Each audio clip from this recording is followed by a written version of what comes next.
joining us once again for such a beautiful show. Time with Tatapson right here on HRTV. And we're going to be having a very great impact today.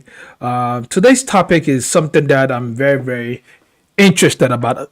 I'm interested in all our topics that we treat over here. Let me just shoot that disclaimer out there first.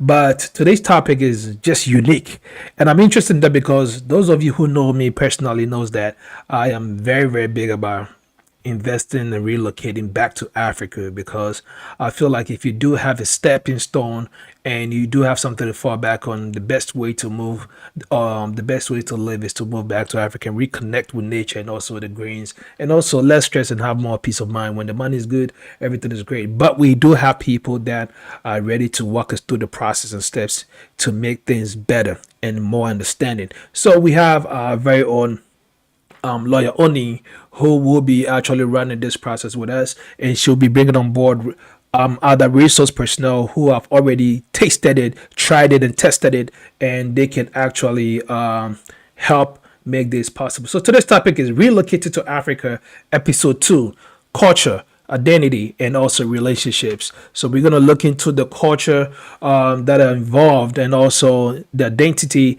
in terms of you identify who you are and then also what you're trying to proclaim in terms of self-actualization once you get there, and the relationships that you can build and also you can add on to the ones that you have within both internal and external relationships. So we're going to be looking into all that.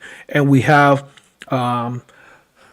lecturer with us from Ashesi University, Joel Thompson. Ms. Joel Thompson will actually be our resource personnel for tonight. So please stay tight and also take this opportunity to invite your friends, your loved ones, and also let's have a good time over here so that we can actually proceed into making today's show a very wonderful one. So please, if you haven't sent it out yet, please make sure that you do send the link out to your loved ones.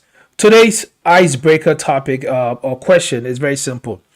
If you could travel anywhere in the world for a project, where would you go and why? Such a beautiful icebreaker question for the topic. Today's topic is about relocated to Africa and also the icebreaker question. And everyone is going to get an opportunity to answer this. So please make sure you put your answers in the chat. And also, if you get an opportunity to talk, just, let us know briefly about it. If you could travel anywhere in the world for a project, where would you go and why? And I'll do so, answer mine as well before we proceed. Please, if you haven't shared the link, please do so and make sure that you invite your friends, your loved ones, for everyone to be here so that we can all do that. If you share, I see that you share. So those of you that are sharing on Facebook, those of you sharing on Zoom, I do get the notification too as well. So please don't think so you can hide behind the screens and do it. Yes, you. I'm talking to you. Exactly. Welcome once again to the show Time with Tatapsen. And also next week we will not be having a show next week due to the Easter break. I know most family members actually this week and next week, most people are out there for spring break, kids are out with families traveling, and also people are going for Easter conventions, and they'll be probably returning late Monday or probably early Tuesday. So next week we'll take a break from this. Director has already given us the green light on that. So I just wanted to make sure you know that. But next week's show, which was investment with Absa Bank, will be moved to the following week, and all the shows will just be bumped one step ahead. So please bear in mind. Before we proceed, I would like to go ahead and just take this opportunity to thank our sponsors for giving us great opportunity for us to bring this show to your doorsteps, especially Feel Good Services. In case you're looking for a mental health speaker or educator, please look no further about feelgoodservices@gmail.com. Message them and talk to them about it, and also they'll help you with all your psychiatric issues, concerns, or anything that has to do with mental health education. Again, in case you're looking for ways to actually find a good location with all this convention going on, all these vacations going on. If you happen to find yourself in Ghana, within Pokwasi, East Legon, Nigerian Ghana, East Legon Hills, Feel Good Homes is offering you a studio, 1 bedroom, 2 bedrooms, 3 bedrooms, and even 4 bedrooms apartments to rent. Yes, Airbnb, and you can also contact them on plus 1513 372-5758 or plus 233-208-149-504. Again, you can still message them at feelgoodservices@gmail.com, and they will make sure that you get your luxury handy at an affordable rate. In case you're also looking to buy some houses, they have 4-bedroom houses at East Legon Hills that are going for a very cool price. So you contact the same number, they'll be able to make sure that you get that good deal. Again, make sure you mention my name. Let them PK sent you so that you can get your discount. And if you don't get it, let me know. I'll go get it for you. All right.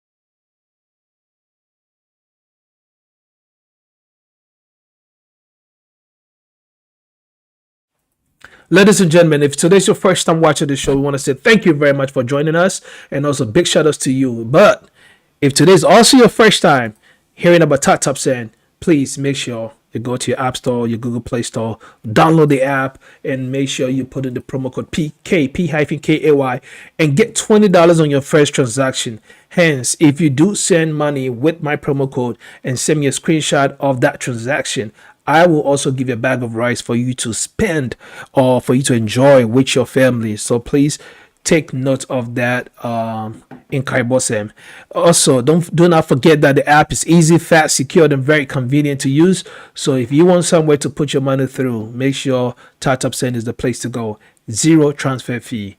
I know other apps are charging people to send money back, but we are still running on the zero transfer fee. So please take advantage of that before it goes out.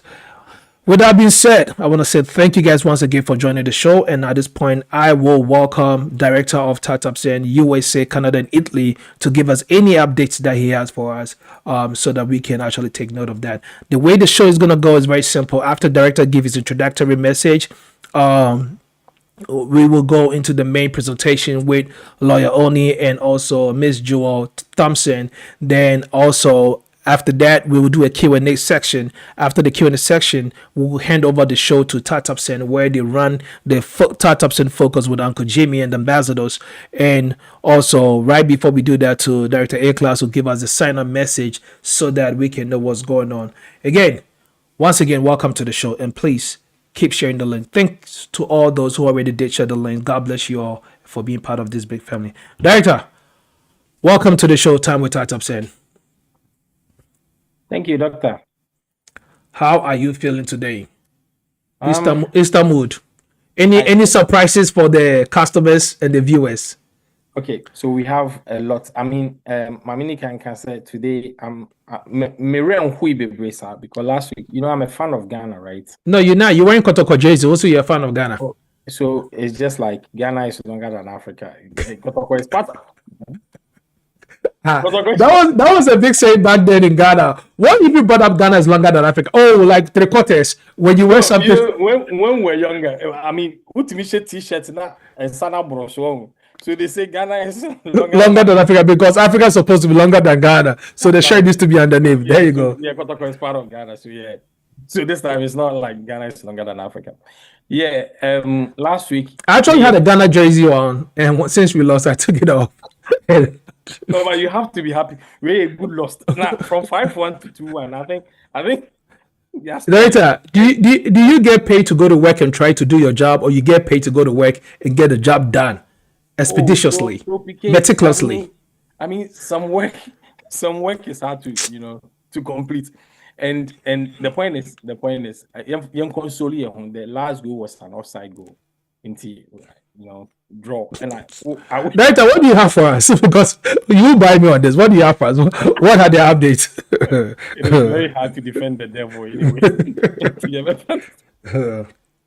So I mean, I thought you better show so like because when Ghana and your man me Philip with him, so I was like, yeah, baby, my dark cry. But thanks be to God. Daniel, it's Blaster you are defending. You go explain Taya. As Dr. Piquet said, go on with your habits. Let's go. Simple, because me, I'm an Arsenal fan, so my chiche me rare. Who's broken hands? Not at all. Thank you, PK. So I would like to contribute to that a question that will be signed. I think yes. If I should get any least opportunity to go to any country, it will be Ghana as I'm speaking right now. I wish I could just make a jump to Ghana, even if it is like 30 seconds. I'll be very happy. If you can do the magic, just use your tap, send the cash, and then me try to take it any faster now. My phone is frozen, so I can't really but I know my phone right now. I know by the end of the day, there no be sending me $1, €1. No, I just said, yes, I'm assuming you. At least you can call me tap Ghana boy. Anyway. So yeah. So for the first time, I do agree with you. Actually, to answer that question, if I have any opportunity to go anywhere to relocate or invest, it will be Ghana. For the first time, I do agree with you. Yeah. And then that's and the only my I just said, what drew doctor? The middle doctor now professor, ain't it? Yeah, but okay. So PK I wouldn't want to take much of our time, yeah. And I want to talk about the security because your customers are here. And I know the US customers are very security conscious, right? Sometimes we talk about it, not for any about because anytime they want to change their style, I would say yeah, conscious. First of all, say honor receive call, pana or friend say, oh yeah, okay, tap. I was so already know information that into omebusa say for SSN number brand within or whatever. On fraud say verify or be verified what the info saying is it is not necessary because me na my friend you na our friend. So our friend there, then I will need a verification of your identity na yetima the crowd okay. But say me na my fraud there, I should have everything already. So just listen to the message. Don't give any information out. Mr. Mupa. Secondly, I know I think I common but sometimes you'll be in a different mood. Some people think they are smarter and I mean they are sad way they end to me. These people you don't know. They be a time psychologically and emotionally be when you're at your lowest level. Yeah. So we are all at risk. It's me too be intimate so try as much as you could. So be from or say old school meeting, tap send meeting, tap some way promotion into join the group will be for code be man. Mr. Don't give out any code. Mr. Mupa. My earning cost added home na intimate and safeguard. Tap we our security is very tight. We do most of the actions, but kakra bi na also betim dia soso no metra mo fa soso na yintimi maintain the peace na good and forever. The next thing is ho adwuma so we need to talk about money. Yes, your person will be participating. This forum is actually a family based forum where you come in, you share. In fact, after we in the Q&A section, we also do family bonding where we talk about everything. You are open, you engage here. Ebeka krakra Easter no kra yentum. Ye ba be kusua wa ha say Easter de kusua na di. Ye ba be di kusua nyina wa hanom na kyese ye ni akeka ye ho a. Nti mesra mo o hwe wo app ne so a US customers no o refer will be at $20 or Canada $25 and other countries no be our ne referral bonus ho o person who referral bonus na ubi app na on top of the app when say the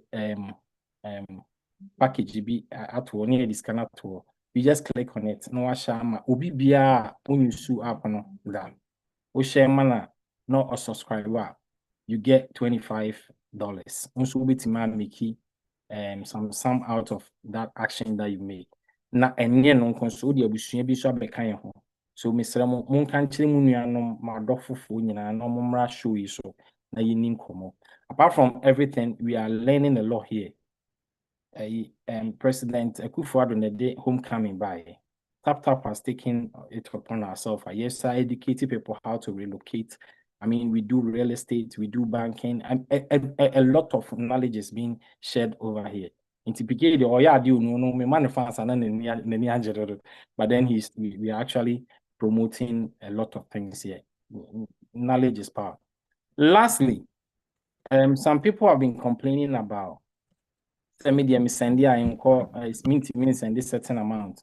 So we've thought about this, and then we've also added some option B or app no more.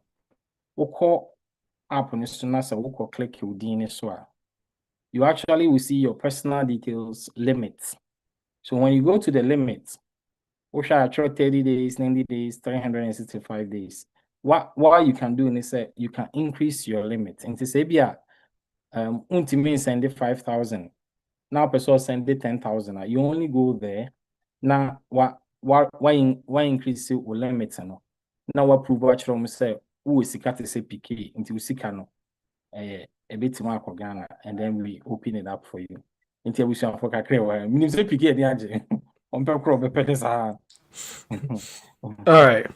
Thank you very much for the update from Tatapsen. And again, Tatapsen is our proud sponsor or our biggest sponsor for this show, hence the name Time with Tatapsen. So these are the section or the segments whereby Tatapsen has solely basically set it aside to actually give back to its customers within the Ghanaian corridor, and also make sure that their way of contributing towards the corporate social responsibility. And though they made it for the Ghanaian corridor, they've opened it up right now for everyone to actually benefit with it. But again, I just want to emphasize that Tatapsen Ghana actually is doing well in terms of creating this atmosphere so that we all can actually benefit from it. Again, my name is Dr. PK OFORI-ASENSO, and I'm going to be your host for tonight. And I can't wait for us to unfold. Let me take this single an opportunity to actually introduce our guest and our resource person for tonight. Director, thank you very much for the update from Tatapsen Kane. So, ladies and gentlemen, our guest for tonight, we had I was about to say yesterday, we had it last week. And last week was basically about legal. And she did not come alone. She came with a very good friend a good friend of hers who will be actually talking to us about a couple things that we need to know if we decide to relocate to Africa. Again, do not forget the topic for today for the icebreaker. Should you have the opportunity to relocate for a project, where would that be and why? Ladies and gentlemen, let's welcome lawyer Oni and Miss Joy Thompson. How are you guys doing? Two ladies with us on the show. Today I will be bamboozled and probably bullied today. They will push me left, right, center. Oh, you didn't bring your glasses today, Leonie. I thought we were all gonna be all four eyes today. Okay, let me just do it for the sake. There you go. Look, it's called synergy, right? Let's see. Okay. All right. Now we all synced in. I hope you also synced in back home. Sit tight, and also let's go ahead and take over. Ms. Jewel, first of all, what day were you born? I'm Abena, so Tuesday born. Did she tell you something before coming on the show? Did she say something about that? Oh, okay. Not at all. Well, just so you know, you're the minority here right now because both of us are Friday born. So yes. So before we go into getting to know you and also to this topic, in case you have a project, I already know what you're gonna say, but I want to ask you for the purpose of those who don't know who you are, in case you have a project, where would you like to go handle that project and why? What country? My question? Oh, Ghana. I'm here. It's already Okay. happening. And why? Easy. And why? Because of the fact that when you build in Ghana, when you create in Ghana, it not only impacts yourself, but it impacts so many people. There's so many opportunities to transform systems here. So this is the ground or the baseline for where you build and you create that impact. So I love the fact that it's not just one person that's impacted, several. So that's more or less like, a snowball effect where it just trickles down to everyone within your tentacles. Okay. Lawyer Oni, Yeah. where and why? Where would I like to do a project and why? What country? Yes, and why? I'll say Mauritius because they have beautiful beaches. I love seafood, so I can work and play equally at the same time. For the purpose of my producer, who is not aware where Mauritius is, can you please educate us? Where's Mauritius? Wow. So Mauritius is in the southern part of Africa, near the Indian Ocean. Producer thought it was in Europe. Oh. Yes, it's South Africa, southern part of Africa. Why? Please, I need you to Google the map of Africa and you'll see it. Oh, I see. All right. Now that we know where Mauritius is, okay. So, quick introduction. Miss Jewel, can you please tell us a little bit about yourself?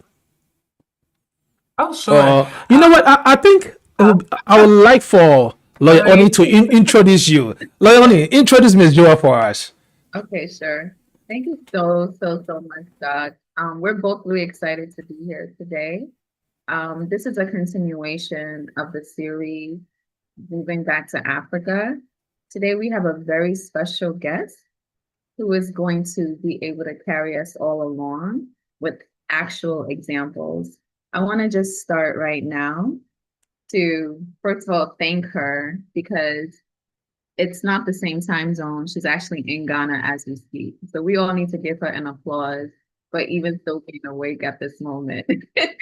So I have the pleasure of interviewing today Ms. Jewel Thompson.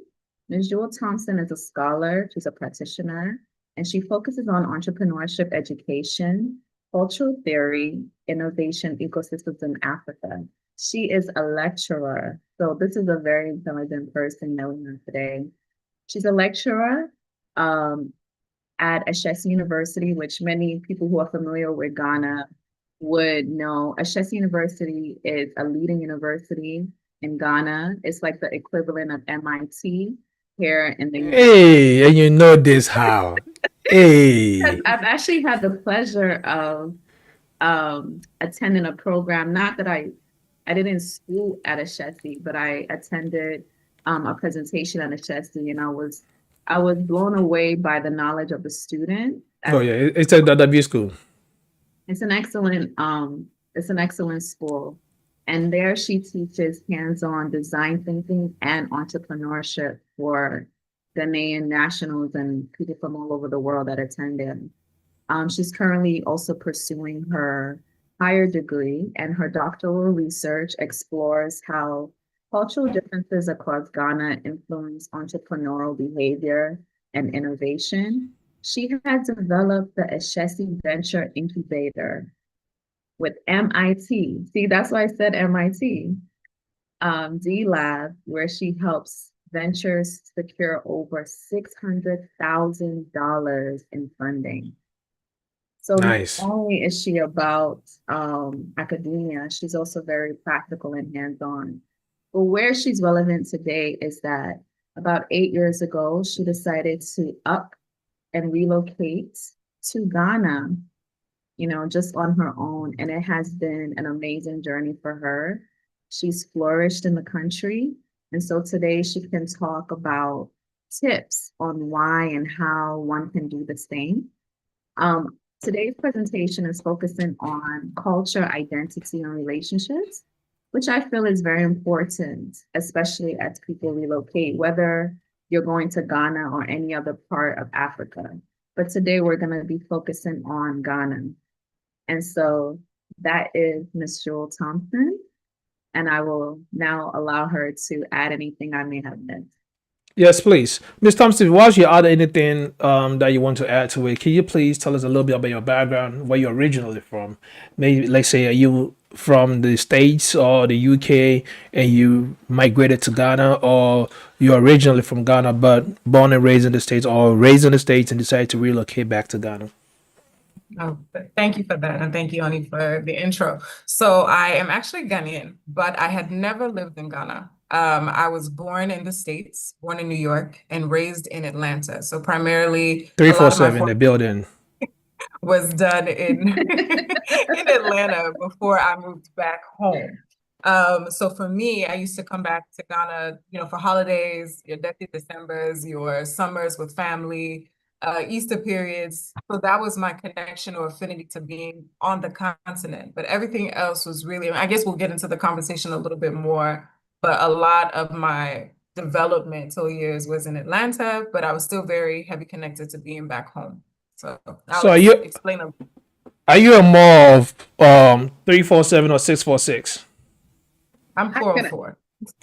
404. Oh, Yeah. You're on the good side. wait a minute. You're on the good 404. side. What's going on, Jewel? You said 404. 404. Bring Atlanta into this, though. I'm Atlanta. so You're on the good side. confused. But I thought on the New York side you were gonna Oh give my me. God. So No, what? no, that one was dropped a few years ago. Oh, you dropped that chapter, didn't you? Okay, all That right. chapter's done. Wow. She's like, let's keep it down south. Bye to the East Coast. All right. So with that being said, I will hand over to you two beautiful ladies for you guys to walk us through today's presentation. Ladies and gentlemen, at this point, I want to say we are going to be hearing some good stuff. So please keep your pen and paper ready. All questions can get typed in as the presentation flows, and right after the presentations, we will do and read all your questions. So if you have any question for Ms. Joel, who is actually a PhD candidate, I understand how it feels like. I've been there, so more grease to your elbow. And Thanks. I want to say it's not easy. So if do not give up. But then again, she will be answering all questions and concerns that we have. So please make sure you put in your questions. Let's make this interactive as much as possible. So as we proceed, the next two voices that you're gonna hear is Lawyer Oni and Miss Thompson. Yes. Thank you so much, Doc. So it's like Doc has said, today's session is going to be quite interactive. The focus on today is on relationships, community, and a sense of identity. And the reason why that is because when people do travel to the continent, they tend to have culture shock. And especially for people who are of African descent, whether you're African continental or from the diaspora, you're back on the continent, you feel like you're home, but then you realize that it's actually still quite different. So today we're going to navigate what identity means, the importance of building a community and relationships. We're going to focus on culture. We're going to focus on this thing about being too American or not African enough, dating, marriage, relationships, and then also how one can build authentic community. So with that, I just want to allow Jewel, if you can just tell us what made you pack up about almost a decade ago and relocate your whole life to Ghana without ever looking back? Oh, great question.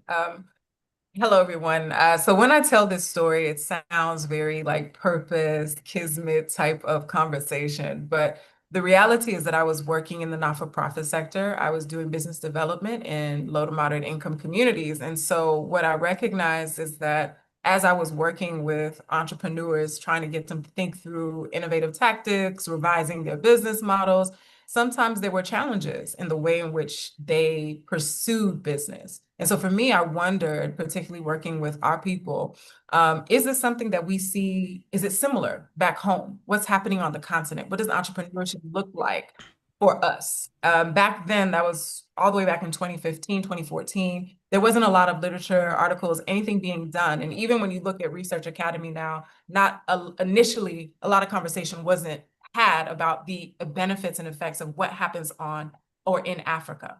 And so for me, that was more than enough to say, oh, it's time for me to go figure this out. Because if I don't see the information, then I want to contribute to that information.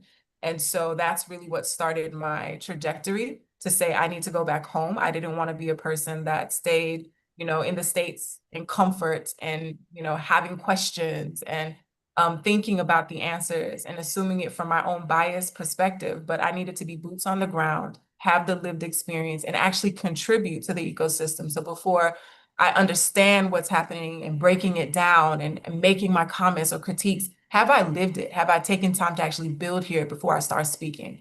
And that was the most important thing for me. And being a woman of faith, I prayed on it. I actually didn't tell a soul that I was going to do this, didn't tell family, friends, until I applied for my role at the university, which initially was just going to be 2 years. And when I did that, I came here on a trip. I had my family with me, and I was like, oh, I'm going for a job interview. They had no idea why. And I said, well, I told God, if it works, then I'm supposed to be here. If not, then I'll figure something else out. But all in all, everything had prepared me to actually move back home in that moment, because their yes was a strong yes. And at that point, I didn't look back. I said, I'm moving. That was it. That's quite interesting. This idea of moving back home. You are Ghanaian. Granted, you were born in the US, you're a Ghanaian American. What about for people on the call or people who are going to catch the replay who are not Ghanaian? What would you say, what kind of person would actually thrive in Ghana or in Africa as a whole? It has to be someone who is flexible, agile, and who is all about the adventure. Let me say that. Adventure is key when you're pursuing this ship, because while we have systems here and infrastructure, they're not always enforced, right? And so a lot of us come with the mind that we forget that we may be coming from developed ecosystems, and we come to Ghana with that same ambiance. Oh, it's going to work. Everything is going to work for me. And that's not the case, right? Most times. So you have to be adaptable. And so you have to come reducing that barrier a little bit, right? I'm coming with expectations that I'm going to have this at the helm of me, like emergency services. I'm going to have this. I'm going to have all the things. Everyone's going to kind of understand me and why I'm here. And we're going to be a big, big, big family. Remove that and say, I'm here to learn. I'm here to adapt. And I'm here to kind of immerse myself in what's about to be something I have never experienced before. So if you're adaptable in that way, you will thrive. If not, and you need your systems and your structures, then you may want to reconsider or kind of build a little bit more strength to really navigate what can be challenging sometimes moving back home. So in your situation, though, when you talk about structure, you actually apply for a job. So it was a job that essentially led you back to Ghana. Would you still have gone to Ghana if you didn't have a job? And what advice do you have for people who are like, listen, I'm not a PhD student. I'm not a lecturer. I may not even have a college degree, but I'm being called to go back to the continent. What advice would you tell these kind of people? Yeah. Right. And I mean, I will correct that. It wasn't necessarily the job for me, it was the purpose. I was just curious about being back home, right? Mm-hmm. What does this mean? And it aligned with something that I was already journeying on, which was, I want to know, what does entrepreneurship look like and how does it work for the person of color, the Black community, Africans? What do we do differently so that we can scale? Because we adopt a lot of Western models when it comes to how we build and how we grow our businesses. So for someone who doesn't necessarily have that North Star like I did, which is really rooted in, I need to figure this out and work towards building support around what I believe in, and you're just simply saying, I'm curious, or let's say I'm tired of where I've been before, then it comes with the saying of what are you coming to also give to the country, right? Having a mindset of that. So what is the skill? What is the value that you're bringing back here? It doesn't have to be something that's tactical, that you've gone to school, done all these different things, but just simply saying, I have maybe the gift of storytelling. I have a friend of mine who moved back here from the UK, also being Ghanaian, and she actually opened up a library of the diaspora here, right? So that's not something where she came to work or do anything. She built something that she recognized was missing and said, I want to be the founder of this. I have people who are friends or colleagues who moved back and they found a job here, right? And it aligned with what they were doing maybe in the States. Maybe at the time, one of my friends was working in media. She came here and found something to keep her going. Then I have people who came here and continued their entrepreneurial pursuits on the ground. So it's an idea of saying, do you know what your end goal is when you're coming back home? And then if it's simply to say, I want to own land, I want to live on the land, I want to harvest good food for myself, that's also just as easy or feasible, right, of an idea or an intention. But you have to do your research before you make that full commitment. But it could be any way, but just make sure that you have an end goal. Because if you come here just assuming everything is going to work, or you're going to come and find, or things will fall in your lap, it's not going to be that way, right? And that's the harsh reality that we have to face. But if you have an intention, I want a better life for myself, map that out, and then come and live it out here. Or I want to build, I want to create, map it out, then move here and execute. So that's really what, I would advise anyone moving back, have a plan. Don't come for the vibes. Don't come from dirty December. But in terms of, you said the Not all. harsh reality and the harsh truth, right? Let's just get real now, Jewel. So we've done some high level introduction. In terms of what was a really hard truth for you that you realized upon moving back to Ghana, moving back to the continent, and what would you have done differently? I believe a hard truth for me, or the toughest pill to swallow, was indeed the importance around community and what that means for you, right? Because being in the States, interestingly enough, at the time when I was there, although I had my mother, I had my family, we were a part of the Ghana Association of Georgia, Ghana Women's Association. I was even at a point in time Miss Ghana, Georgia, right? So all of those things were there that connected me back home, but I still kind of felt outside, because when you see those communities in spaces like Atlanta or wherever it may be, it's people who are coming back because they have something that they can rest on, right? It's the fact that maybe they went to the same secondary school when they moved to the state, and so now they're coming together. So there's a connectivity there. But with me, I was still that outsider. So when I moved back here, trying to adapt and adjust, there were still those elements of kind of still being on the outside, regardless that my dad is from Kumaru and my mom is at Chim. Like, it didn't matter, right? Even though I'm a Kofi's daughter, at the end of the day, I still had to forge that form of identity and community, and sometimes that gets lost. So it can play to my advantage sometimes, because someone, in the let's say in the market or anywhere, might see me as this Obroni woman, like a white woman, right, ultimately, or this American woman. And sometimes that can come across with giving you certain privileges. However, at the same time, it also creates boundaries, right, where people don't always engage way that you want to be engaged with, even though you're saying, I'm just like you. And that was the harsh reality for me of finding my footing there, of being accepted, finding and creating that community, and then also just kind of realizing the importance of just being rooted in who I define myself as. And that's really kind of what navigated me through those times where I realized I was kind of in the middle when it came to really developing that cluster of community for myself. What were some of these unspoken rules of community that you had to quickly learn being on the continent, being in Ghana? How did you navigate it? For me, some of the unspoken rules, I mean, I joke about it. It's like when they say what happens in Fight Club stays in Fight Club, right? Creating that level of safety and space when it comes to the communities you're a part of. So for me, I have multiple communities. So there are groups that I'm a part of that are more so professionally driven, that are my community.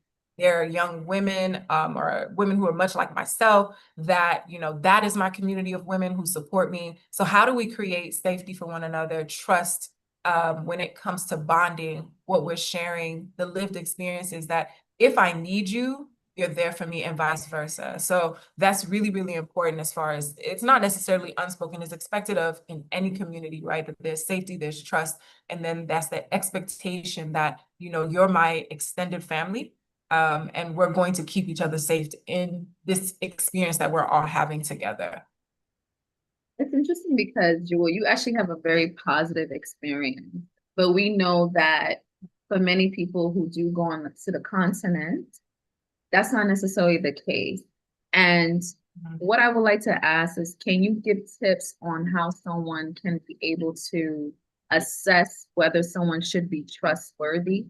For example, let's say you were not Ghanaian. I know that you are an American Ghanaian, but being a Ghanaian, I'm sure provided some level of familiarity. Let's say you're Nigerian, let's say Ethiopia, let's say you're from Jamaica, let's say you're British, white, and you're just like, this is my calling to be on the continent.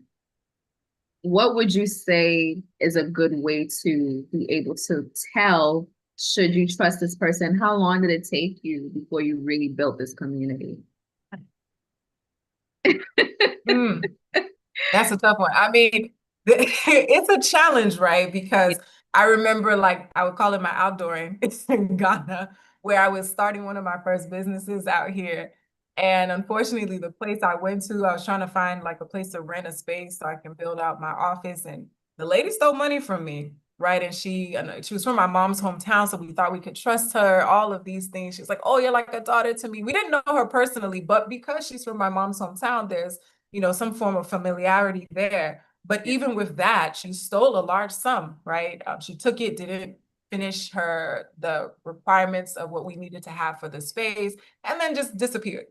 And so, what that taught me for others is, again, when you're dealing with it from a business perspective, or just really from a business perspective, let's start from there, have a buffer, right? And it's a financial buffer. So a lot of people may enter situations, negotiations, thinking about, how much can I stand to lose in this?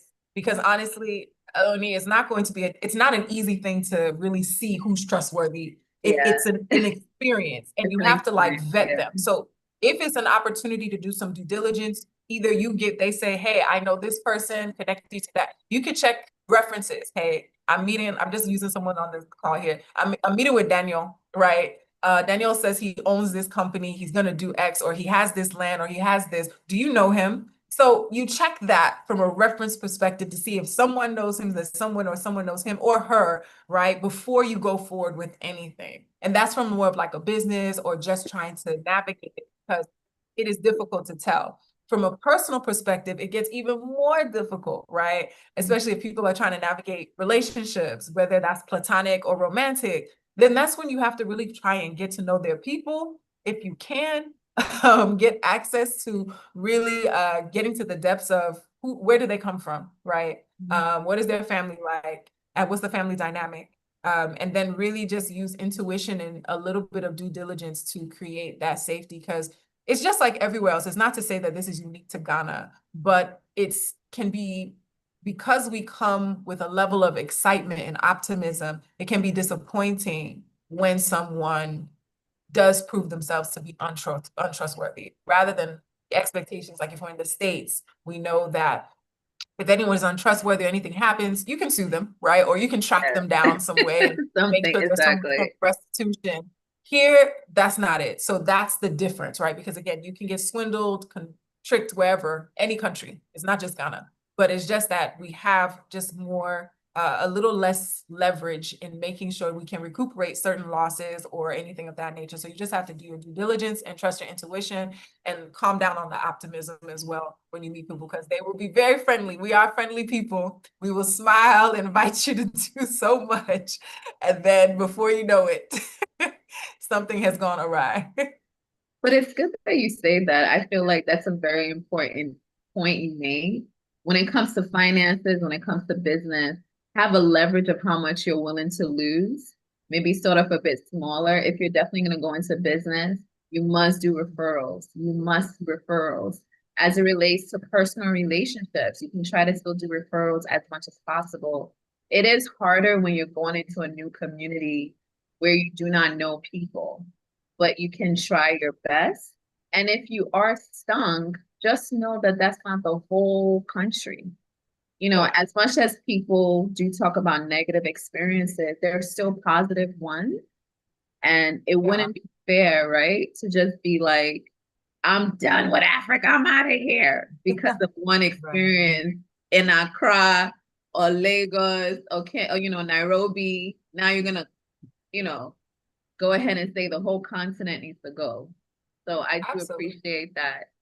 And I think that's my challenge too sometimes. Like I see that, some YouTube videos I've done, different things there where I see so many people complaining and I'm like, it's not fair, right? Yes. Yes, we have challenges in Africa, in Ghana, wherever it may be, but it doesn't mean we're the worst of the worst. And it's not true. There are bad people everywhere. And there are people, again, who are planning to do what they're going to do it regardless.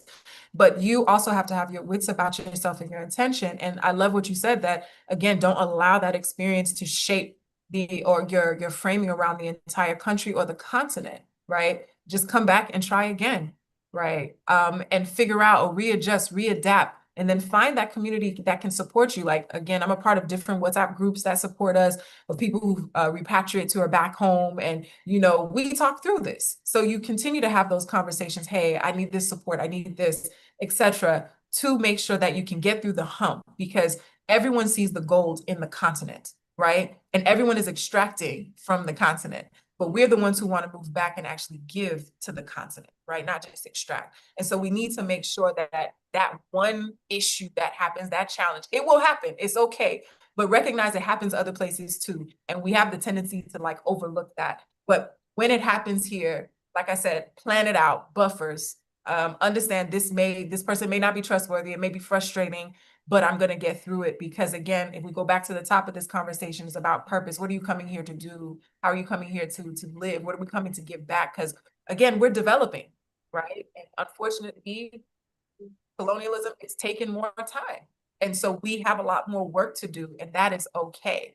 But we can't compare ourselves consistently to people who have time to develop, right? And we need to be able to come back, just like those who took the risks to go out to the West California during the gold rush, right? And dig for gold. They did it there with all of the challenges that they had to overcome, Exactly. typhoid, all these things, right? And they endured to what you see now, right? And so we need to also figure out a strategy for endurance, and then ensuring that we're staying in the process and making it work, and then challenging the systems that may exist here that are not right? That may be corruption, that may be bribery. How do we fight back as people who have the knowledge or the bandwidth to ensure we can push against the system and not always follow status quo? You mentioned a few things that makes a lot of sense. You have Ghana, which is leading in terms of the first Black nation on the continent to gain independence. Is it 61 years now? I think it's 69. Oh, I apologize. Are you sure, Doc? I'm very sure. I'm done. Okay. 69. We just had 69 this month. So you now have countries under 70 years of independence outside of the ones that were not colonized versus 200, 400 years. So definitely it's not going to be the same in terms of expectations on many levels. But I do want to ask this question.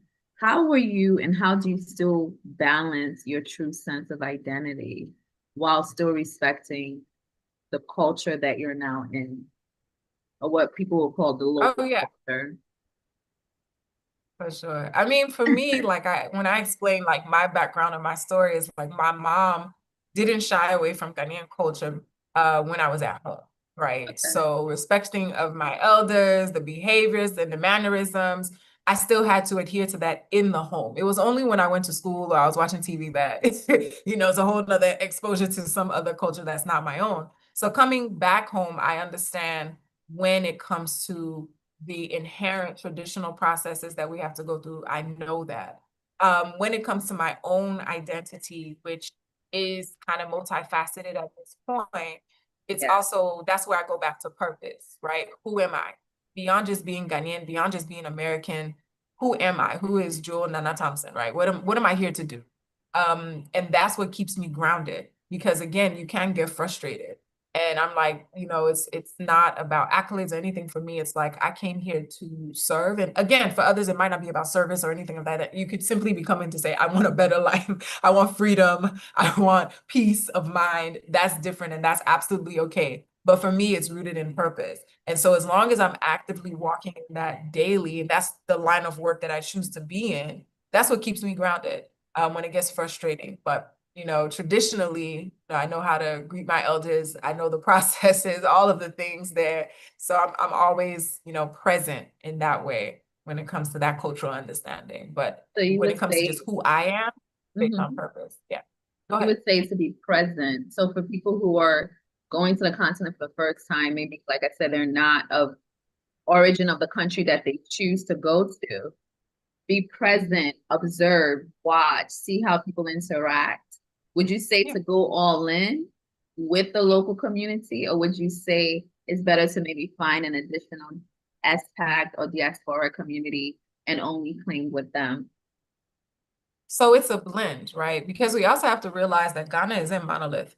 We have 16 different regions and probably more if we remap it again, right? And so culture variances are very different. So if we're coming to, deep dive and we're going to Cape Coast, that's different than what you'll experience in Accra, right? So there's the expectation of that same form of adaptability, right? Of saying, if I'm coming in and I'm trying to be with the people and my people, I'm gonna adhere to that, meaning that I'm not gonna expect the service of what I would experience in the States to be the same here. Because a lot of people come here and again, they have to check their privilege, right? Same. I had to do that because you'll go into a space and be like, why isn't this on time? Why hasn't someone brought my mail? And you're just complaining, but you're realizing you're complaining about first world problems. Relax. Okay. That's where I'm saying take it in, enjoy. It's okay. It's not gonna be perfect. Relax. So with that, that's kind of taking it in with people enjoying what Accra has to offer, but whether you're in Catamins, Labone, or if you're somewhere in Nima town, that's just figure out where you're adapting for. But then the blend comes back with also finding your people as well, the expat, people who have returned, because they're having unique experiences that local people who've been born and raised here are not having. Right? And challenges that they're navigating. And you need that. You need someone who understands specifically what you're going through. That's going to be very different from someone who has a little bit more leverage of having community here that's ingrained in them because they went to school for the same people, right? They go to every funeral, they go to every wedding, like it's there for them. They know everybody. But when you come here, you don't quite know that just yet. So you have to have the balance of the two. Yeah, those are excellent points. Just to kind of recap before we go into romance, talked about definitely having a sense of purpose and a reason why you want to go to the continent. And everybody's reason can be different. Like you said, it can be as simple as just wanting fresh fruits and vegetables that you want to grow in your own garden. It could be a job, it can be an entrepreneurial pursuit. Whatever it is, just be true to yourself, be open, be adaptable, be able to shift, understand that you're in a new environment, even if you have a negative experience, bounce back, give yourself leverage for that negative experience, be able to do referrals as much as possible, and also be respectful and observant of the culture, right? Did I miss anything? That's it, and relax. That's the relax, calm down. Calm down. I remember when I was in Ghana, so you'll have an appointment at 4 p.m. You're asking, hello, where are you? And they soon come. They haven't even taken a bath yet. They haven't even started getting ready. And they soon come. So I got used to that. It's relaxing. Yeah. I want to talk about relationships. Now, for you, you've been in Ghana for 8 years, right? Yeah. How is it being in Ghana in terms of dating? We'll talk about people who are already in partnered relationships. But if you are going to the continent, we're using Ghana as an example today, how is it as a single person going to Ghana and navigating the dating world? How would you say dating on the continent culturally is different from the United States? Okay, so I have experience here. So let me give you the landscape, right? So the difference, if I start with the good, the difference is that most people here, and I would say local, and we have to categorize them because you have different that are here, right? So you have the Ghanaians from the diaspora, maybe they were born here, but then went to school abroad and then came back. Yeah. Different mentality, different approach to dating and life. Then you have Ghanaians who were born, bred, lived, still here, right? Very different approach to dating, perception, and life. And then you have the Ghanaians who might be like myself, completely lived abroad, never came back or came back home just now. So particularly what you find as different, let's say with the local Ghanaian, what's going to happen there is that everyone's mindset, or majority, let me say everyone, majority are marriage minded, right? And that's good and bad. It's good because they can see you and be like, this one, you are my wife. And we're going to get married tomorrow. Right? Nice. Take you to the family. And you're like, I just met you. Calm down. Like It's okay. you don't even know my name. Right. So that is the level of intensity and intentionality. And the end goal is marriage. There's no guarantee if it's going to be a good or bad marriage, but it's marriage, right? Which is very different from the States, where sometimes you can be in a situationship or a dating scenario for years and not know if you're going to marriage, if you're choosing that. And then also the alternatives around that is when it comes to people who are also courting in the United States, they have different end goals or outputs, which would be either marriage, partnership, cohabitation, or we're just here, right? That's not there. But in Ghana, it's not like that. Either we're getting married or that's it, right? Or long-term engagement. That's the most that you'll see here. So that's where I say that it can be good, is that, there's a finite goal when someone comes to connect with you or speak with you. There's a genuine interest there. Now, it goes back to our earlier conversation of doing your own due diligence. Who are they? What is their intention with you, right? Because that can also be rooted in something good or bad.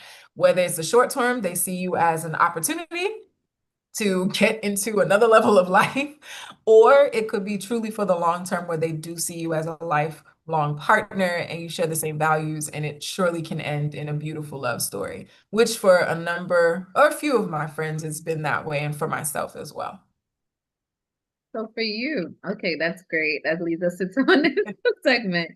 If someone is moving back and they're like, I want to date locally, but I don't understand the culture. Where do I start?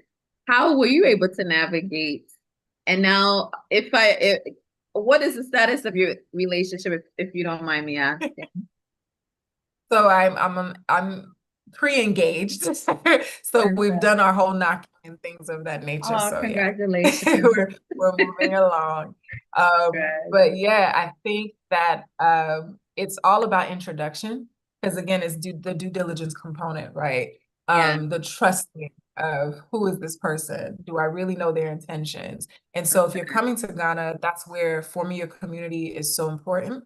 And then informing that community, have them introduce you to people, right? So you state there, I'm single and I'm ready to be out there, and here's where I am.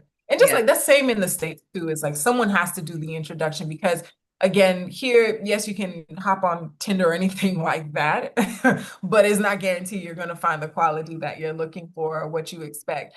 And then there are people who go out there and find it on their own. And unfortunately, again, that step of due diligence, and sometimes end up in a situation that's not the best.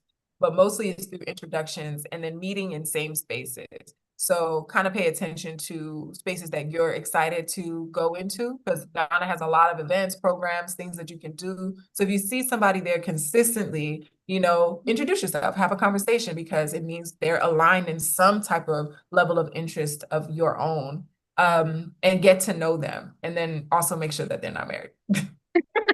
Oh, right. I know the marriage part is always a risk globally. So are you saying that in terms of like, community is like constantly brought up throughout the discussion for today, and it's great because that's the topic of today, building that sense of community. It's from the community that you're able to get referrals, that you're able to do your references. Is it easy for people going to Ghana, as an example, for the first time to just get into community, like for expats groups, for reading clubs, churches, what have you, whatever you're into? Is that something that's easy for people to forge?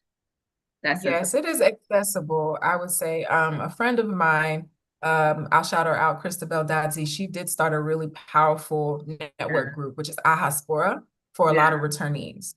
So that is simply a WhatsApp group where everyone is kind of a returnee, talking, sharing, connecting, collaborating. And they host like meetups and networking events. So that can oftentimes be a soft landing for people who are considering, right, how do I start this community basis? Because you just need one person. I Yeah. have a friend of mine who she traveled here, and we became friends because we were introduced by someone who's leading her travel experience.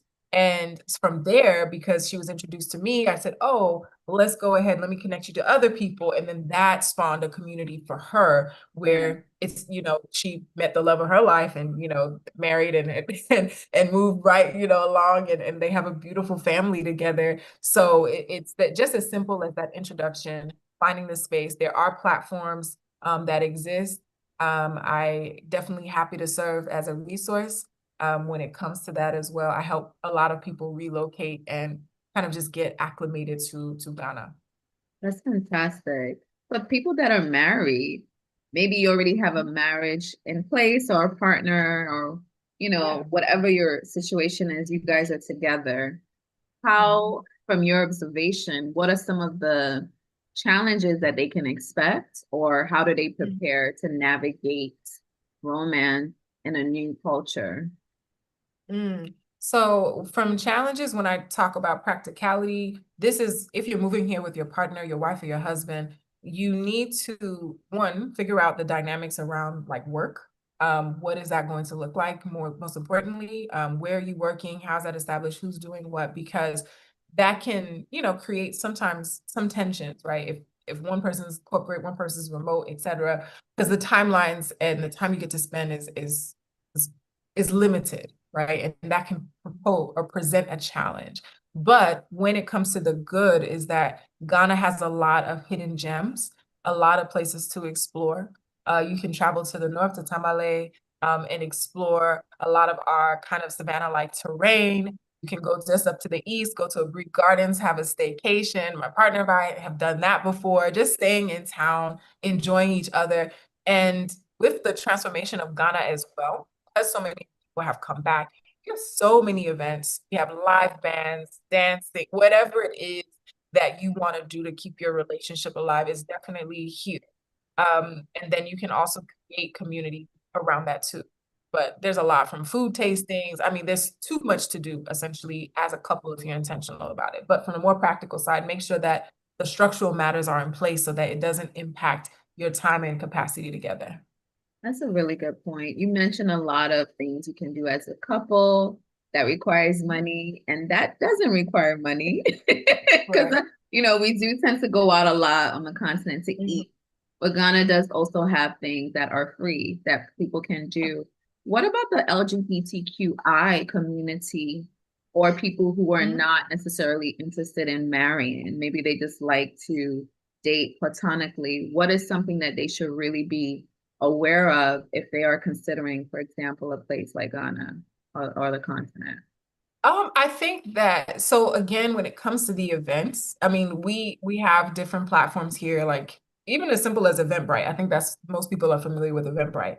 So Eventbrite, there's a lot of events that are posted there for singles intentionally. So I've seen particularly on there like opportunities for dating, like pop the balloon experiences that people host. They have speed dating. They have a lot, right? And they allow you to state your intentions of, what is it that you're particularly looking for. And so it works. It's helpful. There's some people that are a part of different dating apps that still work here and localize for the areas, so people can come and also find people on there. So yeah, there are options for people who maybe are looking for things that are more casual in a sense as opposed to long term. Yes, I'm happy you said that because, from my practice, and the type of questions I receive, it's varied. So you do have people from different walks of life relocating to the continent. Some people are not necessarily heterosexual. Some people identify as non-binary. So all these things are quite important to know. If you're going to a country like Ghana, it's important to check what are the rights for gay and lesbian or LGBTQI community so that you can navigate smartly romance. Also understanding cultural norms, similar to maybe if you're going to a very traditional Muslim nation, maybe showing physical affection may not necessarily, it's frowned upon. So it's important to also take time to research what is permissible in the nation that you're going to for your own students. That's why I also raised that as well. I want to ask one more question before we get into the chat, because I do want people to be able to, as a woman, for the lady, that are going to watch us now in the replay, what was something that you realized was unique to Ghana or Africa because you are a woman? What's something that people should be aware of going to Ghana? I'll use myself as an example.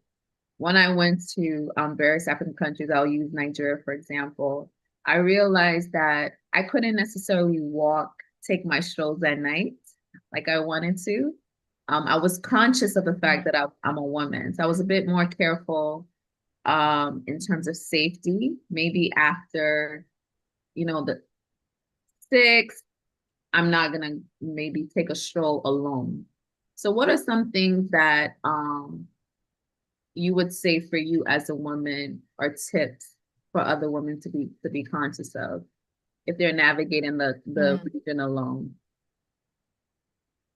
That's a good question. I think that as a woman, most of the challenges you see is more in power dynamics rather than safety, because safety is a concern for everybody at this point, right? And just the world that we live in is the reality.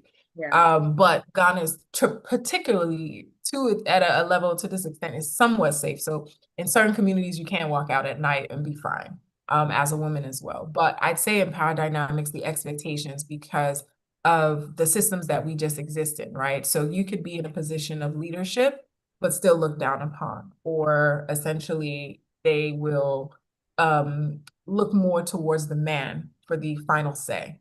And that sometimes is problematic. So how do you navigate? That's what we work on now, is like navigating those domains where those power imbalances come into play, particularly in the workforce, or even when you're in a space where you're expecting a certain level of service or access, and again, they result or lean more towards the man's opinion, approval, or perception. So really kind of how do I say navigating this?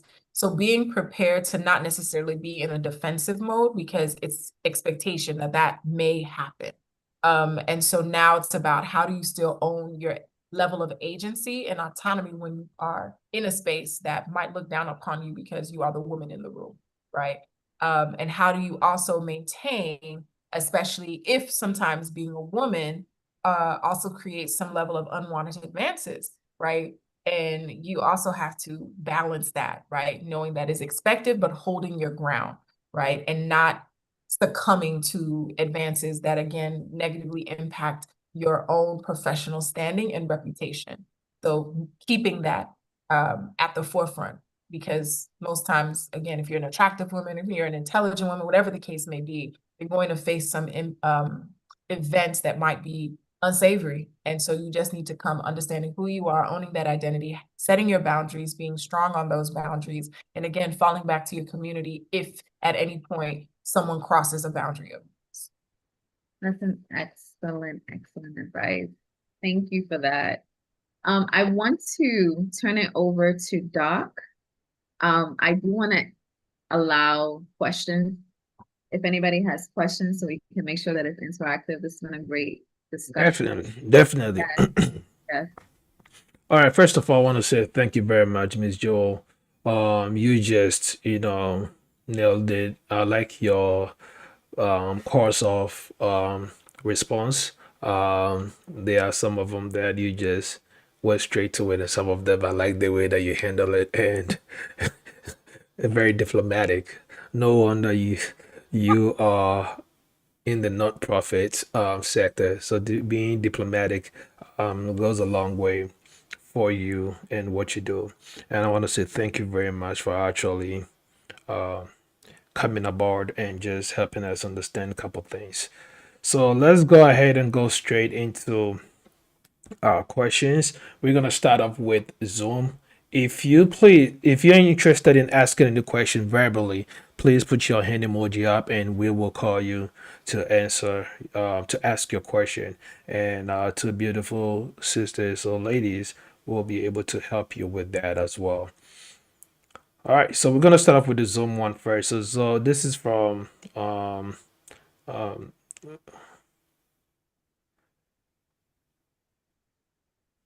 okay, this are all questions for Tatops, and that'll be at the end. They'll ask that. So these are all questions. Blender says, noticed I can't send money to Saudi. That's the same thing. Jordan, I see your question. And A class said Tuesday people in the building. So A class is Kwabena. So I think this is my first time probably hearing somebody say Tuesday. Usually the Fridays are rolling. DSC says Ghana is as it is the best place in the world. DSC. I don't think Lawyer Oni is too happy with that response. Hey, Lawyer Oni lived in Ghana for like a year and a half, and she loves it. So she can't fight with this at all. Ghana is my second home. As you say, that's what I always say. There's no problem. It's not, Yeah. I don't know about the best, but up there. And Aliu Bengib says, please, good morning, everyone. Aliu, I'm not sure where you at, but it's good evening for us. And I mean, I'm sure you are trying to, send greetings to everyone wherever they are. So it's highly appreciated. And Chioma says, amazing resume. And I think that is from when Lawyer Oni was giving us breakdown of who you are and your background. And that is very, very impressive. All right, so we're gonna keep going down to the comments that we have. Please, if you have any comments or questions, please throw your hand emoji up, and we will ask that for you. I'm trying to get Facebook and YouTube at the same time. So, Charlotte says, same question to you, Mr. Host. Charlotte, can you please come again? What question was that in relation to? What was she relating to? Was it the place that you would like to go? Yeah, I think that was, Oh, yeah. everyone knows it's Ghana. For me, it's Ghana. I love Ghana, and I feel like, not just because I'm Ghanaian, but then it's just the fact that I think there's so much peace of mind when it comes to visiting Ghana and going back to, reconnect with yourself. I'm a night beach person, right? So sometimes you see me at night beach around like 10, 11 p.m. To like 12 to like 2 a.m. just enjoying the breeze, just staring at the horizon, and just loving that. Sometimes it makes me so smart and makes me feel like I have all the brains in the world that can change the whole world at a minute. But as soon as I walk out of the beach, everything just goes like, wait a minute, I was thinking big people stuff, but now reality just setbacks in. I'm a live band person, and I love Zen Gardens. Zen Gardens is my place to go, especially on Tuesdays. So I love Ghana. So to your question, UG has a question on Zoom before I go to Facebook. UG says, I have kids. Any tips on adjusting to the culture? Very good question from UG. Yeah, it's a great question. So particularly most times what I find is that when children are here, depending on their ages, they adjust relatively quickly. Like Ghanaian kids or children, depending on the schools that you're placing them in, are quite friendly. So they don't really have too much of like a negative experience there. So I think that it's about you preparing them for what they're about to be entering. So just making sure that, they respect the differences because there will be differences. And they should be open. Honestly, it's not going to be too much of a challenge for your children. And I see that across the span from those who have children in primary, those that are in secondary school, those that are even in university. It's just a matter of being open as well, because the youth here are very warm, welcoming, and adaptable for the most part, from what I've seen. So that's what I would say is prepare them for the differences. That's going to be important because it'll be more of your kids being ready to engage with the youth that are here. Okay. James Meadows says, my question is, what's the value of the cities in contrast to the American $1? Like how far in Ghana Will will it the US stretch? dollar go? Sure. So we're seeing a lot of fluctuation. Like right now for the dollar, it's about 10.92 to every city that you can get. So about 10 cities to the dollar. Let's make it an even split. So just over the past 2 years, it went from Actually, on TapTapSend is 10.98. Oh, lovely. I love it when it's a little bit higher. It works out. So we've come from a space where it was 15 cities to every dollar, which was lovely for those earning in dollars or who have dollars, because then it can stretch rather far. So now if I do it just a simple calculation for 10 to 1, for example, then obviously if you're trying to buy something that's 1,000 cities, that's let's say about $100. And on average, you could spend about 1,000 cities if you're a family of 3 for like your groceries for the month, right? And I'm looking and using my example because I take care of my family here. So, that's about your spend on groceries for the month, which is a lot of the things that you may need. So money here is dependent on the lifestyle that you want to live. So if you're coming here and you're adapting to what you're used to in the States, meaning that you're going to Cozo every night for dinner, right? And having a good time where it's going to be a bit more high price, because I will say our price points here are pretty high at times, then you need to adapt for the lifestyle that you want. If you're okay with kind of living, saying that in the morning you're going to the corner, you're going to go get some wache, and that's okay. And that right there is like 10 cities. So that's $1, right, for your wache in the morning, as opposed to going out and getting some cereal and milk and bringing that in every month, every week. It's different. So you need to adapt to what it is right now. So depending on where we look like economically, this can go up and down. I think when I first came back, we were almost at 5 to 1, which meant that for every dollar you had 5 cities. And so again, but the prices were still relatively high. So yeah, I would love for you to expound on that question. Do you have anything that you're thinking about specifically, an example? Are you thinking about education, property? Are you speaking to how much it will stretch for what exactly? And then what type of lifestyle do you want to live here? All right. Simeon says $100 a month for groceries seems very cheap to me.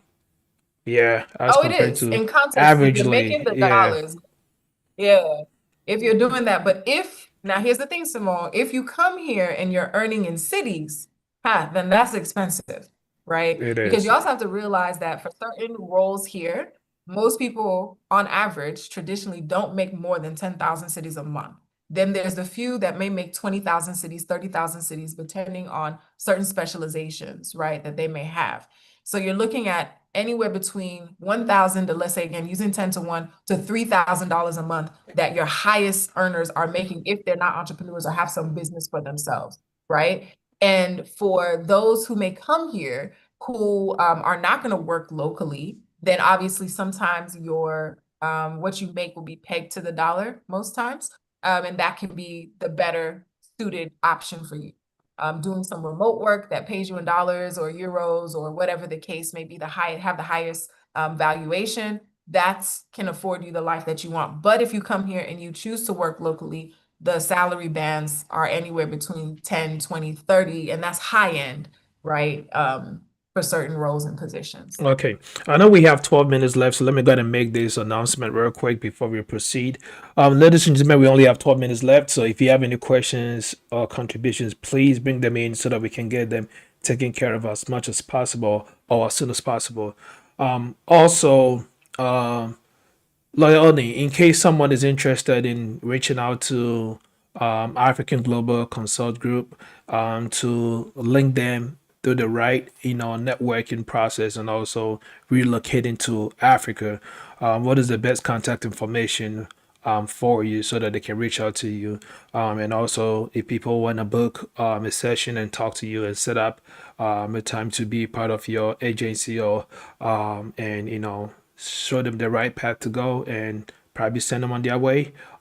Is it free in terms of consultation? So that is the question that I have for you. Then my question to Ms. Jules is, if you have someone who is a scholar or maybe a practitioner who is looking for you to, after school, looking for you to go back home and, apply all the great knowledge and also skills that they've harnessed, what is the best way to go about it without them looking at the value for dollar and also cost of living, and leaving everything behind and just making that big move of relocating to Africa.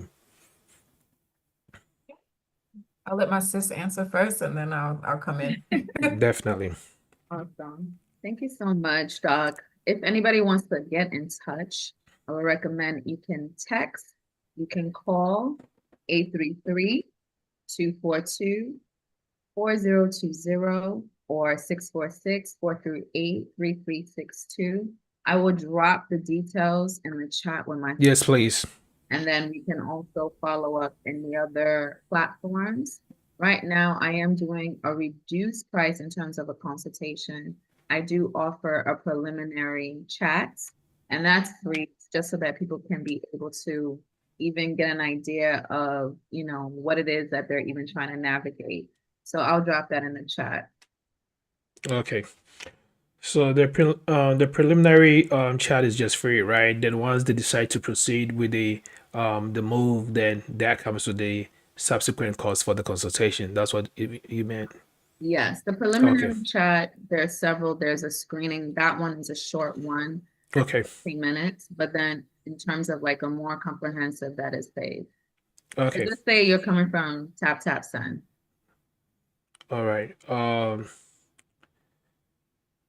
So, Ms. Jules. Yes. So yes, to your question about scholars who are looking to come back home and not necessarily worried too much about being pegged to the dollar, then of course it's all about alignment. So aligning with some of the top research institutions here in Ghana. So whether that is the University of Ghana, you find the department, find the lead there, figure out what their research focus areas are, and then how you can contribute. And then most of them are working towards different projects on different grants. There's a lot of strong grants at UG right now around agriculture and health. You just do the same thing. So Cape Coast, University of Cape Coast, another strong consortium. And even with us, we're working towards our R2 designation. So there's always opportunities as an external consultant to come and join on board for a lot of the research that's happening. And then we have research spaces here as well. So we have CSIR that you can join in when it comes to just science, if you're interested in that space, and come on board as another consultant, showcasing your background, your work, et cetera. So again, there are spaces, clusters that exist here, some think tanks as well that you can add your voice and your values to for that alignment and to continue your work when it comes to scholarship. All right. That is very interesting. So actually, Dr. Nanause, who is one of the big men at Menchia Museum, is watching us right now, and he's like, very interesting topic. I'm enjoying it. And also that is also another great place to go. Actually, when I was in Ghana December, I had the opportunity to go see him, and he took us around and had his guys take us around and show us the Menchia Palace and the Ashanti culture and the rich history, and how it started from where it started from to where it is right now, and the future goes and where they're going with it. So the artifacts that they have over there were just phenomenal, and I was excited to see how much rich culture that we have in the Ashanti Kingdom. So Dr. Nana said, thanks for watching, and we are grateful. Chioma says, if someone was feeling lonely since moving back, what should they do? That's a good question from Chioma Ahu. So if someone had moved here and they were feeling lonely, like homesick, is that Yeah, the yeah. question, the context? Basically, I think her question is more on line with the relationship aspect, and if they're feeling lonely. Let's say, for instance, all the family and loved ones are in the in the West, and they are back Yeah. home. Try to make things happen, and loneliness and homesick kind of set in too. So Yeah. So what I used to do when I first moved here was that I would simply set up, like, I have a close-knit group of friends and family, and I would set up like every other Friday or once a month at least, we would get on like a Zoom call. And that was just my family. I mean, if you have at least one person that can do that with you, I know that that's a unique experience for me, but we would do that just so that I would feel that connection of what was familiar back home, which was my friends and family from back home. And then again, as I mentioned before, just being here in Ghana, open yourself up to the activities, the experiences, go out, do what you love. If you're interested in dance, if you're interested in theater, there are groups of people here moving about and having those experiences. So you'll always find a cluster of people that can make it feel like back home for you. Oh, nice. And she also want to know, is it also safe moving alone? Yes. So it is safe moving here and moving alone. But you do need your soft landing. Because sometimes you can move here alone, and then if you're the type of person who does enjoy your solitude, it can be isolating, right? And that can also drive you a little stir crazy because then you're just used. I had a friend of mine who that happened to her. She moved here by herself, had a place, but she was a little bit isolated from just where everything was happening in Accra. And that can make you a little stir crazy. So you have to open yourself up to kind of wanting to have those experiences and pre-plan your routes, your trips, because if you come here, you don't have a car, if you're trying to do certain things, make sure that you become friends with drivers, all sorts of things that you need to do just to make sure that you're mobile and you can get to programs, events, experiences, or connections that are going to be happening here. So I would say, yes, it's okay to move alone, but also come with that strategy, that plan, and the plan for mobility so that you can access spaces and you don't kind of end up in isolation by yourself, because that also can also increase your aptitude for like loneliness. I want to ask a quick question as we wrap up, Jewel. For those that you have met who are not Ghanaian, maybe they're African American or Caribbean or from another country altogether, what has been their assessment in terms of living in Ghana? Would you say that it's positive, and would that be encouraging for others? I would say for a good majority, it has been positive, right? And I know Doc is saying I'm being diplomatic, but it's true. That's my circle, right? Of people who have had experiences here. And for them, they've had that plan. That's why I say you have to have the plan, have the purpose. What is it that you're trying to do here? Because I have the small few that also did not have a good experience. And that was because money got tight. Because Ghana is expensive, or Accra is expensive to live in, very expensive, one of the most expensive in West Africa. So money can get tight, and that makes you uncomfortable. You're living above means, and it's just getting to be too much. Then dealing with the people when you get, something happens and you're frustrated, that can be compounding. And that's what causes you to want to leave, because you're like, I can't. It's expensive. People are, swindling me here and there. All of these things are happening where I don't see the progress that I thought I would see.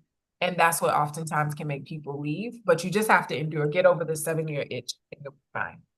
All right. By the way, Lawyer Oni dropped the flyer for contact information in it. Also, she did type in the numbers. It's 833-242-4020 or 833-AGCG 020. Also, you can call 646 New York in the building 438-3362. You can really reach out via email at hello@africaglobalconsultancy.com. So that is where you can have. She said you can text or call for booking, and please make sure when you call, let them know you're coming from Time with Tatupsen, so that she can get you that free initial prelims conversation and also a discount on your actual consultation. All right. Also, director A Class dropped the link to the Friends of Tatupset. Producer will also be dropping the link to HRTV. Please join the link. Let's become one family so that we can actually discuss what the way forward. And also, in case you need information, you can easily get accessible to it.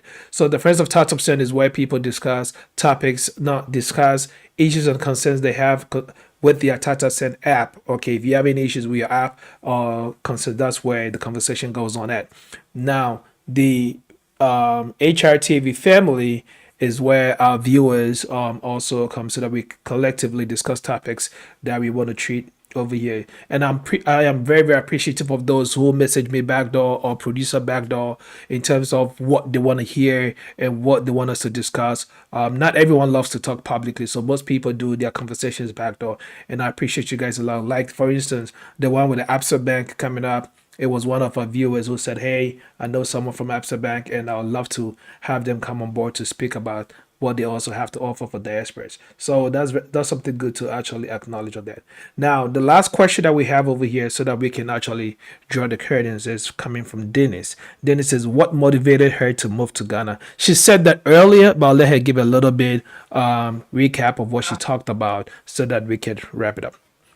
Oh, I was typing too, Dennis. I was just saying it was purpose, right? I was curious about what entrepreneurship looks like back home. And so I tied that into my own experience of saying, what can I contribute? What do I want to understand? And so it came down to pursuing my doctorate here, building systems within the ecosystem. So I contributed to developing a business incubator for the university where I lecture at. I built a platform for African women called African Women Amplified, which is a business platform for those women.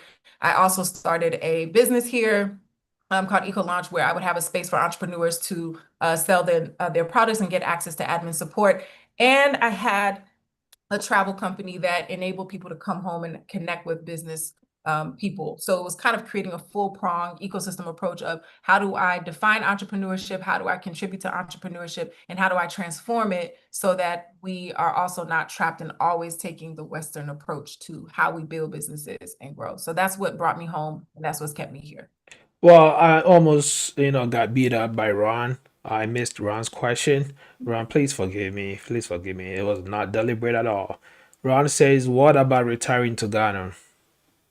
Yes. So Ron, I did respond to him really quickly. I said it is viable. My mother is back home as well, and she's on her, pension or retirement from the States. And so I was just saying that make sure that you still have your health insurance, access to that, because private hospitals here can be expensive if you're older and you're dealing with any ailments. Public hospitals are there, but of course it comes with a lot of challenges sometimes when you're trying to access it when you need. So make sure you have a viable health plan and you understand budget-wise what you're getting, because obviously that pension is going to be stable. It's going to be the same, consistent, fixed, or rather, every Oh, month. So and how much are you willing to spend, right? What lifestyle, again, do you want to live, Ron? So if you're purchasing a home, make sure you have that money, cash up front equity, buy your home outright. Don't be on a mortgage so that, again, you can enjoy whatever pension you have. Or if you're not on a pension, if you just simply have the money, that's great. Then you can continue and thrive from there. But it does work for retirees really well. all right. And talking about the healthcare system, if you're a retired military personnel like myself, you can actually TRICARE actually works in some of the hospitals in Ghana. Believe it or not, just look it up. Once you find those places, call TRICARE, let them know, and they will set you up for a remote service so that you can actually use it in Ghana. So again, if you're a civilian, it doesn't hurt to research about what you are eligible to or what you can benefit from on that. I don't know if you guys want to take one more question. This is from James Meadows. Says, "Please notify me of any more up and coming startup Zoom meetings. This has been very inspiring. I appreciate it too, ladies, that offered up. You guys are always leaving HITV out of this. So, ladies and gentlemen, this is Time with Tatupsen on HITV. Okay, this show is proudly and happily sponsored by Tatupsen. But yes, we are actually making sure that we get all these resource personals and also all these awesome guests to bring to you so that we can make this happen.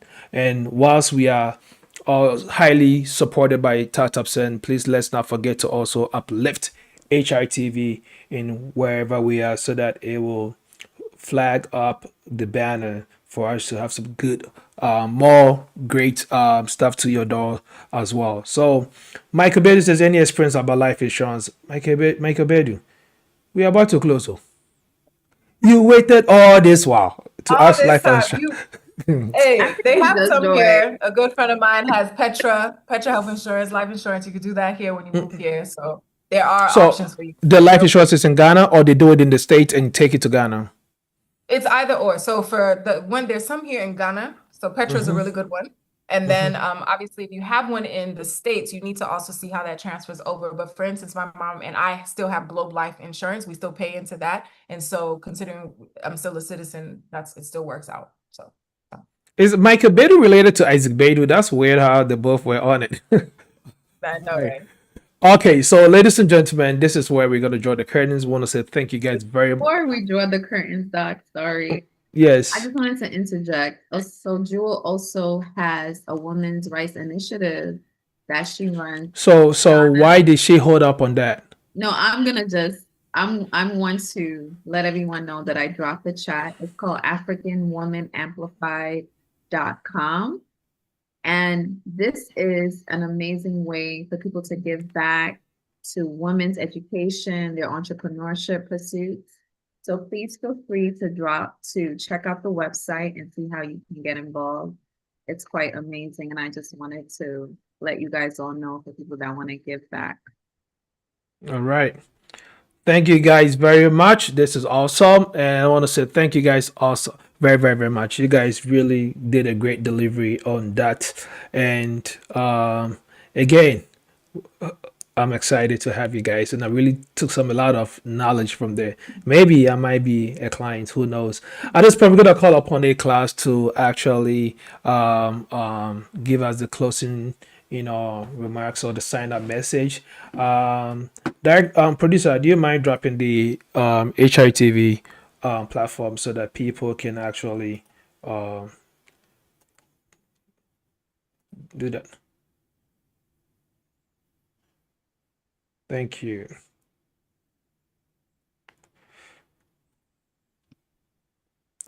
A class.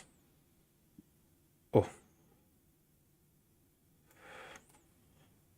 A class, you're already a co-host on the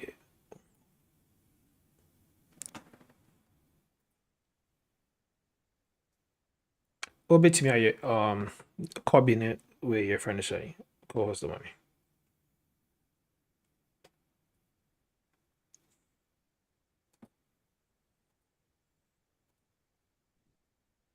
All right. Well, I was for sorry. Not need to step away from the computer earlier on. So that's why. Good evening to everyone once again. And also would like to say thank you very much to our beautiful, lovely ladies who came in today to educate us, help us, and assist us to move smoothly back home. Yami and Shamopa for the good work more. And we are so pleased and glad to that effect. And as I said earlier on, Ghana is the center of the world. So if you ask me where you want to go in Africa, I will say Ghana and invest, and your money will be worth it as well. But thank you very much, everyone, and God bless you all. And to our special guests and to those watching and listening, we appreciate your time and your efforts to be here. God bless you all. All right. Thank you very much. This is a message for one of the directors from TapTap Send. Like I said, this show is proudly sponsored by TapTap Send. If you don't have the app, you are missing out. Make sure you do get your app, put in the promo code PKP-KAY and get your $20 on your first transaction so that you can actually send money to your loved ones and your friends and families as well, including your enemies, because sometimes your enemies needs to know how much well you are blessed through some money and know that you are still alive and up and kicking it. All right, ladies and gentlemen, this is where we draw the curtains for time with TapTap Send. If we do not meet next week, I want to say on behalf of HRTV and the directors of TapTap Send, want to say thank you all and also happy Easter ahead.